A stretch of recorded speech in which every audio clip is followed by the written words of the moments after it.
ठीक है। अर्थशास्त्र, अर्थव्यवस्था को पढ़ते हुए आय आय का चक्रीय प्रभाव पढ़ा। अब हम पढ़ेंगे फाइनेंशियल सिस्टम। तो फाइनेंशियल सिस्टम को समझने से पहले हमें समझना पड़ेगा कि फाइनेंस क्या होता है, वित्त क्या होता है। जब भी कोई भी पैसा आपके पास है, जैसे आपकी जेब में ₹100 है और उस सौ रुपए को खर्च करने का आपके पास राइट भी है, आपके पास वो अधिकार है, तो मतलब आपके पास वो आपका वित्त है। और वित्त के लेन-देन का कभी अधिकार क्या होता है? लेन-देन का आधार क्या है वित्त के लेन-देन का आधार? कि मतलब जब आप किसी से कोई वित्त ले रहे हैं, आप पैसे ले रहे हैं और वो आपका पैसा हो पा रहा है, उसके उपयोग का अधिकार आपके हो रहा है, तो उसके बदले में आपको कुछ चुकाना पड़ेगा। जैसे या तो जैसे आपने किसी बैंक के पास जैसे आप के पास पैसे नहीं थे गाड़ी खरीदने के, आप बैंक के पास गए, आपने लोन लिया, तो उस लोन के बदले बैंक क्या लेगा? इंटरेस्ट। तो एक प्रकार से बैंक ने आपको वो पैसे फाइनेंस करे, वित्त दिया आपको, तो वित्त खर्च करने का अधिकार आपका है, तो आपने वो दिया।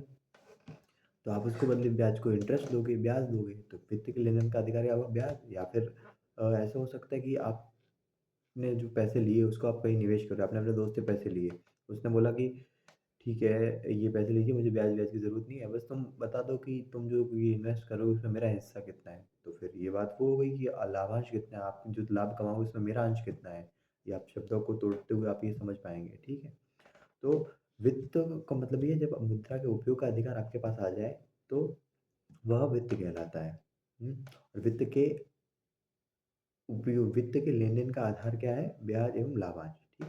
मतलब जब वित्त है और जब हम समझेंगे वित्तीय बाज़ार क्या है? वित्तीय बाज़ार तो आपको शब्द से समझ होगा वित्तीय बाज़ार।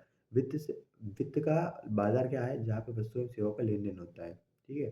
तो वित्त का लेन-देन जिस बाज़ार में होगा वो वित्तीय बाज़ार कहलाएगा।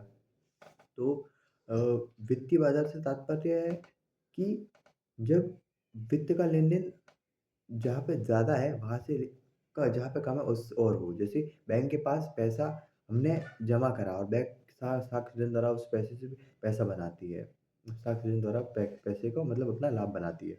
तो वो बैंक आधिक्य क्षेत्र है और उस आधिक्य क्षेत्र से कमी वाले क्षेत्र की ओर पैसे का वित्त का लेन-देन होता है, तो उसे वित्तीय बाज़ार कहते हैं। वित्तीय बाज़ार में वित्त का लेन-देन अब जब बाज़ार में वित्त का लेन-देन होता है, वो वित्तीय बाज़ार कहलाता है, ठीक है?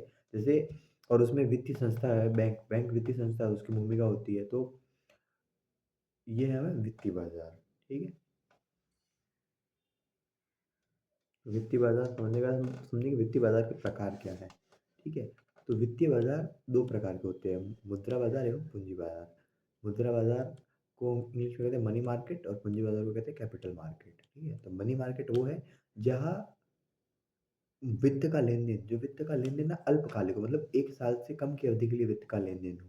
और जो पूँजी बाज़ार है वह 1 साल से अधिक की अवधि के लिए। जैसे पूँजी बाज़ार का उदाहरण है शेयर मार्केट, ठीक है? जी, और मतलब 1 साल के लेन-देन का तात्पर्य ये नहीं कि अब आप ये कहेंगे कि वित्त का लेन-देन अल्पकालिक अवधि के लिए होता है, तो फिर क्या बैंक मुद्रा बाज़ार का हिस्सा है या नहीं? तो उस पे हम आएँगे। तो सबसे पहले ये हमने समझा कि मुद्रा बाज़ार क्या होता है जिसमें वित्त का लेन-देन अल्पकालिक अवधि के लिए होता है, ठीक है? अल्पकालिक अवधि की जो तरलता आवश्यकता हमें लिक्विडिटी चाहिए होती है उसके लिए जो चाहिए होता है पैसा उसके लिए होता है और फिर अल्पकालिक 1 साल से कम। तो पूँजी बाज़ार 1 साल से अधिक की जो आवश्यकता रहती है वित्त का लेन-देन 1 साल से अधिक के लिए होता है तो उसे पूँजी बाज़ार कहते हैं, ठीक है? और पूँजी बाज़ार भारतीय पूंजी बाजार है, उसको 2 प्रकारों में बाँटा गया है, संगठित एवं असंगठित। संगठित पूंजी बाजार से तात्पर्य रहता है जिसका कोई नियामक हो, जिसमें वित्त के लेन-देन का है ना कोई एक निश्चित नियम हो कि वित्त का लेन किस प्रकार होगा उसके निश्चित नियम हो।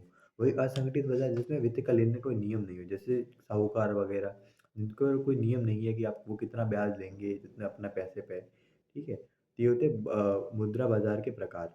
संगठित एवं असंगठित, जो बैंकिंग है वो संगठित मुद्रा बाजार का एक प्रकार है।